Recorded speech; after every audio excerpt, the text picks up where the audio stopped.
a llegar a su casa a almorzar o a cenar todos los días si la esposa lo trata de esa manera. Imagínense, algunos esposos de vez en cuando les gusta pedir cositas de gusto, y como ellos son los que ponen los chavos casi siempre, pues imagínense que el esposo, el rey de la casa, diga: hoy lo que yo quisiera comer es tal cosa, y que ella diga: en mi programa no está eso para esta semana. Así es que lo que le ponga a la mesa no se lo va a poner de buena gana, porque lo que él quería era otra cosa. Y ya entonces está perdiendo punto ella. Así es que él podrá decir: bueno, fíjate, yo te pido a ti esto porque creo que tú eres la persona que debes hacerme esto y agradarme con esto. Pero si tú no estás dispuesta a hacerlo, pues quédate con tu comidita que hiciste. Esa no la hiciste para mí porque la que yo quería era esta otra, así es que te la puedes usar para ti, tienes más. Y yo me voy a un restaurante y yo allí pido lo que quiera, y por un dinero que pago, allí yo tengo todos los servicios de amabilidad que tú no me puedes dar aquí. Allí yo voy y en la cocina no me dicen no podemos, sino me dicen: aquí está el menú, escoja usted lo que quiera y lo que usted quiera, eso le vamos a hacer. Y no hay nada de esto de que haya responsabilidad de amor hacia ellos, sino por pagar un dinero y le dan todo este servicio de amabilidad y de todo lo que quiera, y bien servido. Y sin embargo, y algunas veces en hogares, yo espero que entre ustedes no haya eso, pero sabemos que hay hogares que fuera de las personas que sirven a Dios, que van a sus iglesias, porque el que va a alguna iglesia pues trata de hacer las cosas lo mejor posible, pero hay personas que algunas veces no van a ninguna iglesia, y entonces sus modales y sus cosas pues aún en su hogar son un poquito desagradables, y tienen esa clase de problemas. Cuando usted hace algo para Dios y no lo hace de buena gana, usted está haciendo como hace una mujer, una esposa que no quiere servir a su esposo en las cosas que él desea que ella le sirva. Y Dios lo único que puede hacer es lo que puede hacer el marido, porque él es un marido para su esposa espiritual. Él lo único que puede hacer es: bueno, si tú no haces lo que yo te digo, entonces no acepto lo que tú quieras hacer, porque no puedes hacer lo que tú quieras hacer, sino lo que yo quiera que tú hagas. Porque la cabeza es el marido, la cabeza es el Señor en su iglesia.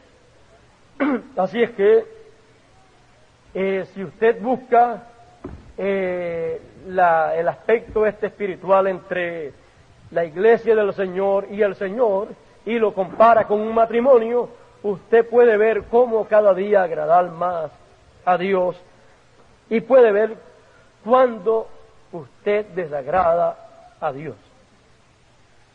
El mismo apóstol Pablo comparó el matrimonio de un hombre y de una mujer con el matrimonio espiritual entre Cristo y su iglesia.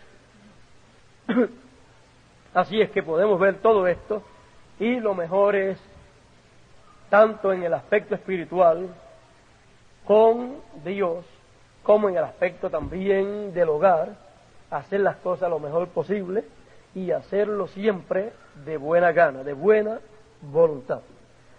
Porque nadie está obligado a recibir de mala gana nada de otra persona. Uno ni la recibe de buena gana tampoco. No es agradable a uno, y por eso entonces hay que hacer las cosas de buena fe, de buena gana. En cuanto a los gobiernos, ellos cuando piden sus tributos, ellos no les importa que usted lo haga de buena gana o de mala gana.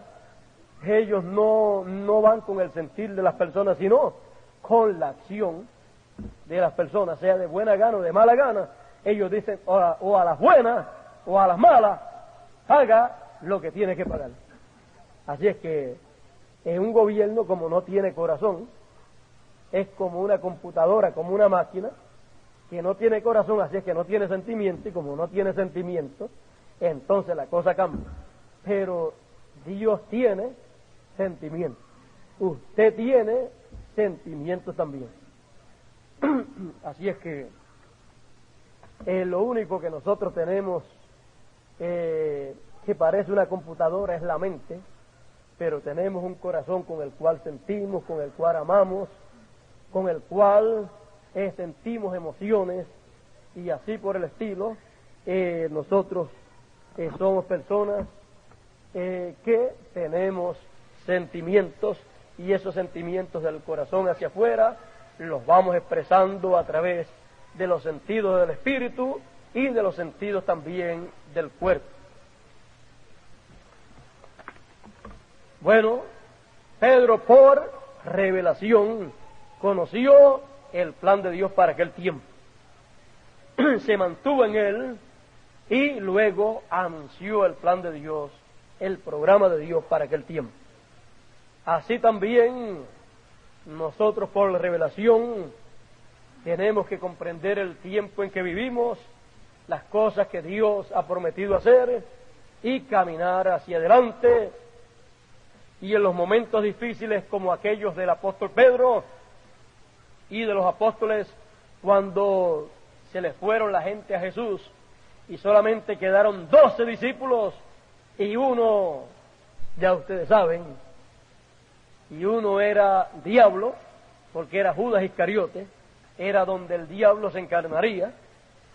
Pues cuando se quedaron 12 nada más, Jesús dijo: ¿quieren irse ustedes también? Y seguida dijo Pedro: ¿y a quién iremos? ¿Nos iremos de nuevo a la sinagoga? ¿Nos iremos allá a la sinagoga de Nazaret? ¿O nos iremos allá a la sinagoga de tal o cual sitio? ¿O nos iremos al templo de Salomón a escuchar allá al sumo pontífice? No, no podemos irnos a ninguno de esos sitios porque sabemos que no tienen palabra de vida para este tiempo. ¿A dónde iremos si solamente en ti? No en el sumo sacerdote. Y el sumo sacerdote era el representante de Dios según la tradición y la religión hebrea.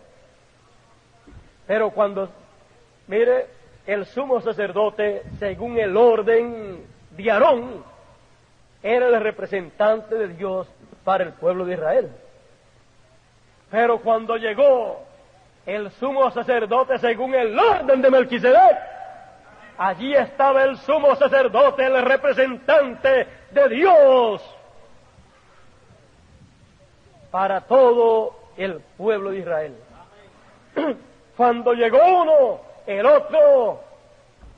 otro quedó eliminado, porque ya Dios no estaba tratando con aquel según el orden de Aarón, sino que estaba tratando que vino según el orden de Melquisedec. Así es que estaba tratando con este, y entonces Jesús era el que estaba llevando a cabo todos los planes de Dios para aquel tiempo. Así es que con ese era que Pedro se quería quedar, porque ese era el que tenía palabra de vida eterna para aquel tiempo. El otro lo que tenía eran críticas en contra de Jesús. El otro lo que tenía era una persecución en contra de Jesús y de sus seguidores, porque era el líder de la religión hebrea, el sumo pontífice de aquel tiempo según el orden de Melquisedec, y lo que desarrolló en contra del plan de Dios fue una persecución. Pero Jesús tenía la palabra de vida eterna. Por eso lo que le hablaba a Jesús era lo que Dios estaba haciendo en aquellos días. Jesús le estaba revelando todos los misterios de Dios con parábolas, como dijo el profeta cuando dijo: abriré mi boca en parábolas y declararé cosas ocultas desde la fundación del mundo. Los misterios ocultos estaban siendo revelados parabólicamente por Jesús de Nazaret. Con el trigo y la cizaña estaba revelando un misterio muy grande. Con aquella otra parábola de que el dueño de la viña dejó a unas personas cuidando la viña y luego envió a un siervo y lo mataron, y luego envió a otro y lo mataron. Esos siervos eran profetas, y luego envió a su hijo y dijeron: este es el heredero, vamos a matarlo y nos quedaremos con la hacienda, con la viña completa. Ese hijo era Jesús, y ellos entendieron la parábola que estaba declarándoles el misterio de la gran obra, de la gran viña del Señor y de las cosas que estaba Dios haciendo en esa viña y lo que estaba haciendo en aquellos días. En parábolas Jesús estaba revelando todos esos misterios del reino. Él dijo que esos misterios eran revelados a los niños y eran escondidos de los sabios y de los entendidos. Así es que los sabios y entendidos no sabían nada acerca de esos misterios, pero los niños, aquellos que le seguían, estaban al día con la obra que Dios estaba haciendo. Bueno, eso por revelación, porque por revelación aquellos niños conocían esas cosas. Por eso Jesús decía: gracias, Padre, porque escondiste estas cosas de los sabios y entendidos y las has revelado a los niños, porque así te agradó. Nadie podía decir: yo sé de estas cosas porque yo estudié mucho. Nadie podía decir: yo fui al seminario tal o al instituto tal y por eso yo sé mucho de las cosas de Dios. Los que creían que sabían mucho de las cosas de Dios estaban persiguiendo las cosas de Dios que estaba Dios cumpliendo en aquellos días. Y los niños, los que no sabían nada, estaban recibiendo la revelación divina a través de Jesús. Y así fueron educados por Jesús y conocían y creían lo que Dios estaba haciendo. Lo sabían y lo creían y lo habían recibido por revelación. Eso es lo que hace la diferencia. Y por eso siempre habrán sobre la tierra tres grupos. Uno de ellos tendrá la revelación del Padre Celestial. Y eso los hará a ellos conocedores del programa de Dios para el tiempo en que ellos viven. Porque lo conocerán por revelación. Dios nos guarde, Dios nos bendiga y Dios nos ayude siempre, para siempre por la revelación, conocer lo que está pasando. ¿Cuántos saben lo que está pasando? Las cosas a favor y las cosas en contra por revelación. Usted sabe por qué están pasando, tanto las buenas como las malas. En las buenas, Dios nos ha bendecido para recibir todas esas cosas buenas. En las malas, pues Dios las permite para que se cumplan ciertas cosas que deben cumplirse. Pero no nos quedamos con los brazos cruzados. Siempre en las buenas algo hay que hacer para recibir las buenas. Y en las malas algo hay que hacer para convertir lo malo en algo bueno, en algo beneficioso. Y ahí hay que usar la astucia.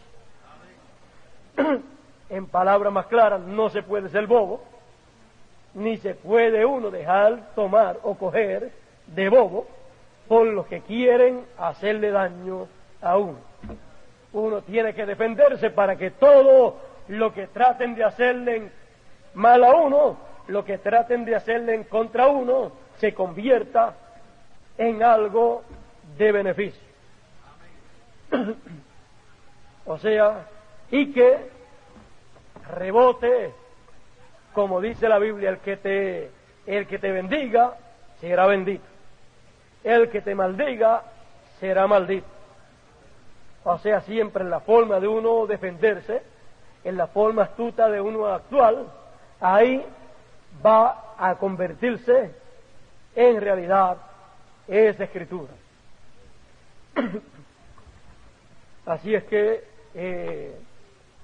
estas cosas nos las enseñó Jesús, y como las enseñó Jesucristo, nosotros las creemos, y por eso creemos que debemos ser sencillos, humildes, pero también ser astutos, ser listos, y no dejarnos coger de bobo. Bueno, yo creo que lo único que les he dicho es lo que Jesús dice, y si Jesús nos enseñó a ser listos, hay que ser listos porque los hijos de las tinieblas son muy, pero que muy astutos, y siempre tratan de sacarle ventaja a los hijos de la luz. O sea que uno tiene que caminar con los ojos abiertos y saber lo que habla, saber lo que podrían hacer con lo que uno habla, y así por el estilo uno saber comportarse y saber cómo bregar con la gente sin ofender a nadie, sin pelear con nadie, pero uno cuidándose de que no le hagan daño a uno, porque uno no quiere hacerle daño a nadie, pero tampoco uno quiere que le hagan daño a uno. Así es que si tratan de hacerle un daño a uno, ¿quién es el que se merece ese daño? El que trata de hacérselo a uno. Y si uno lo puede evadir, lo va a evadir, y si le cae a él, eso es de él. Y el que siembra, cosecha lo que siembra. Eso es lo que sembró, pues eso es lo que va a cosechar. Así es que uno no le está haciendo daño a nadie, sino que ese es el mal de él, que no lo tocó a uno y le viró a él hacia atrás. Y yo creo que se lo merece más del doble, se lo merece multiplicado, el que trate de hacerle daño a uno de los hijos de Dios. Bien lo dijo Dios, el que te bendiga, pues mire, se merece que Dios lo bendiga grandemente, porque Él dijo, ni un vaso de agua fría perderá su recompensa. Pero el que maldiga o trate de hacerle daño a un hijo de Dios, mire, se merece ir de pies y cabeza al lago de fuego y ser borrado del libro de la vida. No importa en la sección que se encuentre. No se va a encontrar, por supuesto, en la sección de los escogidos, porque simiente no persigue simiente. Pero, por si hay duda de que lo que estoy diciendo es así, miren lo que dice un profeta y rey, y esto es un salmo mesiánico. Este es el salmo, este es un salmo mesiánico, es bastante largo. Dice, vamos a leer una partecita, es un salmo mesiánico. Vamos a leer del 21 en adelante, dice, pusiéronme además y él por comida, y en mi sed me dieron a beber vinagre. Eso se cumplió en la cruz del Calvario. No quise leer desde el principio el salmo desde el capítulo 1, pero es un salmo mesiánico. Esta experiencia la pasó David en anticipo de lo que pasaría el Mesías. Porque como ya sabemos, los profetas reflejaron las etapas por las cuales pasaría el Mesías. Y pasaron esas etapas durísimas, pero después el Mesías las pasó más duras todavía. Sigue diciendo: sea su mesa delante de ellos por lazo. Ahora, ¿no notan ustedes una cosa? Cuando Jesús pasó por esto, Él no dijo esto, sea su mesa delante de ellos por lazo. Él dijo: perdona a los padres, porque no saben lo que hacen. Es que esto otro corresponde al día de venganza. Porque ya esto es pidiendo, pronunciando, hablando juicio sobre los perseguidores, sobre los enemigos. Y dice: sea su mesa delante de ellos por lazo, y lo que es para bien por tropiezo. Sean oscurecidos sus ojos para no ver, y a siempre titubear sus lomos. Derrama sobre ellos tu ira, y el furor de tu enojo los alcance. Sea su palacio asolado, en sus tiendas no haya morador, porque persiguieron al que tú heriste, y cuentan del dolor de lo que tú llagaste. Pon maldad sobre su maldad, y no entren en tu justicia. Sean raídos del libro de los vivientes, y no sean escritos con los justos. Casi nada. No pide casi nada. En palabras más claras, la vida que vivan en la tierra, la vivan bajo la ira del Dios Todopoderoso, y sus nombres sean raídos del libro de los vivientes. Por lo tanto, cuando vayan al juicio final, sean condenados y sean lanzados al lago de fuego, porque los que no sean hallados escritos en el libro de la vida serán lanzados al lago de fuego. Casi nada pedía el profeta, salmista y rey David, y eso bajo la unción del Espíritu Santo. Así es que para este tiempo sea así para todos los enemigos de Dios y de la obra de Dios. Eso es palabra de Dios.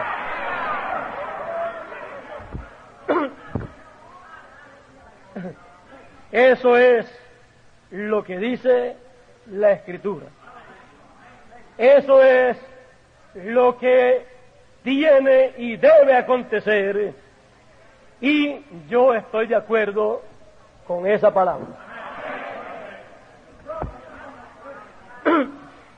Y le digo amén a esa porción de la palabra. Y digo que corresponde al anuncio del día de venganza del Dios nuestro. Así es que eso está, y es parte del mensaje del día de venganza del Dios nuestro. Y eso es para los enemigos, para los perseguidores, para los que vituperan al pueblo de Dios, a Dios y a quien Dios envíe con su palabra. No hay nada que añadir. Yo creo que David, inspirado por el Espíritu de Dios, habló como debía hablarse en este tiempo. Y también el profeta Isaías habló de la misma manera. Por eso, fíjense, se paró Jesús cuando dijo, y para predicar el año agradable del Señor. Y ahí se paró. Y no dijo, y el día de venganza del Dios nuestro. Y aquí se paró también cuando dijo que le dieron hiel y vinagre por bebida. Y entonces no siguió repitiendo por ahí esa venganza, ese juicio, y dijo, perdónalos porque no saben lo que hacen. Si a los hebreos no se le anunció el día de venganza, y si a los hebreos no se le anunció este juicio, pues se le anunciará a los gentiles. Y esto por revelación. Porque se hablará lo que se debe hablar. Y Dios hará de acuerdo a lo que Él ha prometido. O sea que Dios tiene que respaldar eso que Él ha dicho para el tiempo que corresponda eso que Él habló. Si se llega el tiempo para anunciar el día de venganza del Dios nuestro, después de ese anuncio, después de ese mensaje, cuando no haya nada más para hablar y todo lo correspondiente a ese mensaje haya terminado, ¿qué es lo que tiene que venir? Lo que fue anunciado en ese mensaje. Así entonces será conforme a la promesa divina. Pero para los que temen el nombre del Señor, para ellos hay una bendición hablada, que hay que hablarla también. Para ellos nacerá el sol de justicia y en sus alas traerá salud. ¿Y qué quiere decir que nacerá el sol de justicia?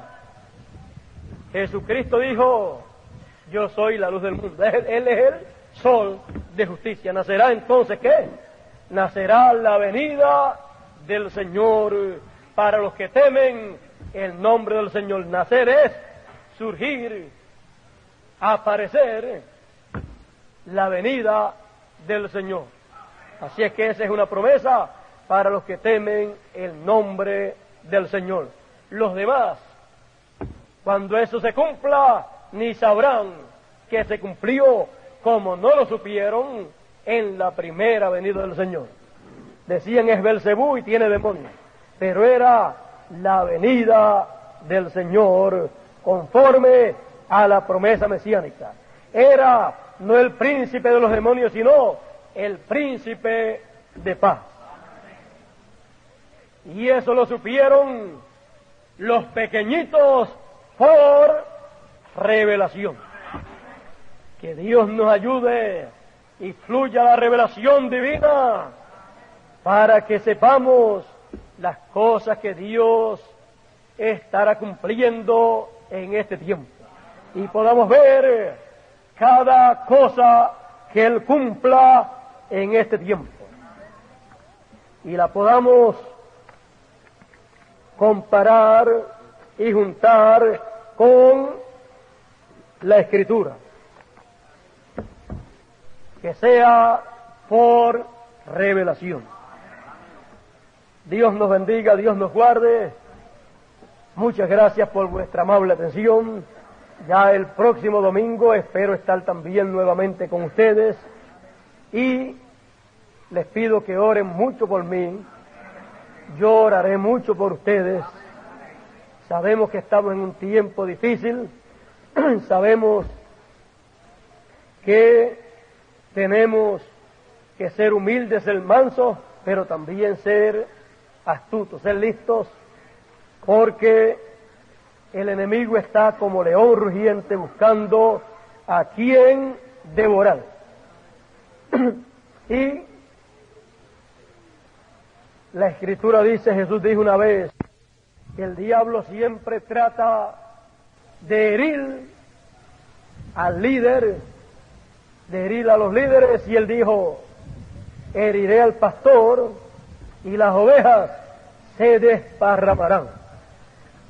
Todos los dardos del enemigo, todos los ataques del enemigo que trate o que haga en contra de el líder que Dios tenga para su pueblo, debe ser entendido por el pueblo de Dios como lo que dijo el Señor, que será el enemigo tratando de herir al pastor para que las ovejas se desparramen y digan, ya yo no voy a seguir en el redil con el resto del rebaño. Recuerden, todos se desparramaron en los días de Jesús. Él dijo, todos me dejarán en esta noche. Porque cuando se pone de noche, entonces se pone oscuro y la gente le da miedo y trata de huir, de escapar por su vida. Pero Jesús dijo, el que la perdiere, la ganará. El que la perdiere por causa de mí y de mi palabra, de mi evangelio, la ganará. Y el que la ganare huyendo, la perderá. Ganará humanamente, pero perderá espiritualmente con Dios las bendiciones divinas. Bueno, ¿quién tiene miedo?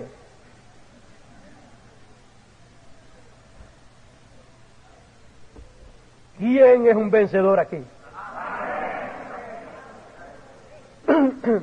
Pues entonces, no hay entonces que tener miedo a cualquier rugido del diablo que está como león rugiente buscando a quien devorar. Recuerde que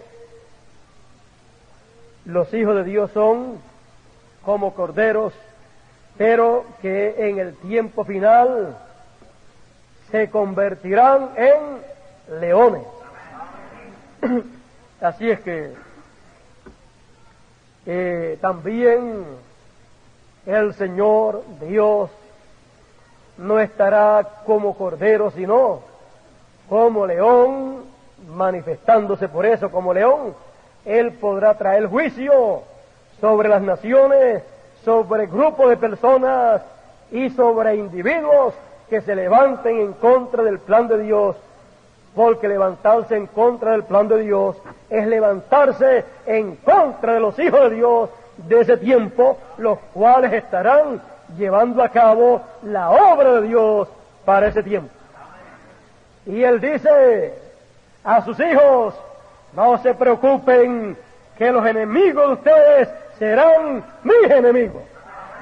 Y yo seré enemigo de tus enemigos. Así es que el enemigo número uno de nuestros enemigos será Dios. Y Él peleará a favor nuestro y en contra de todos los enemigos que se levanten en contra de nosotros. Eso es lo que Dios dice.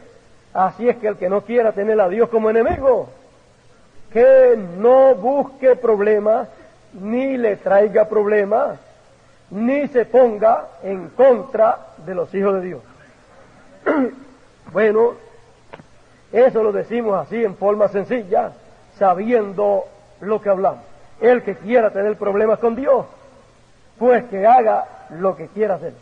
Nuestra recomendación es que no se busque problemas con Dios, porque el que se busca problemas con Dios los encuentra y su nombre también será borrado del libro de la vida.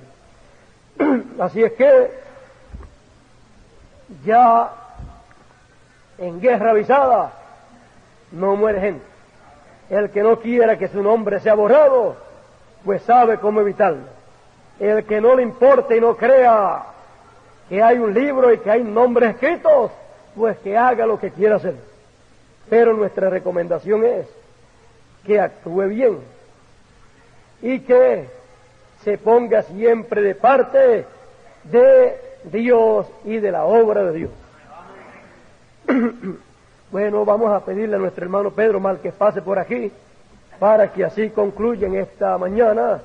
Dios les bendiga y Dios les guarde a todos y que pasen todos muy buenas tardes.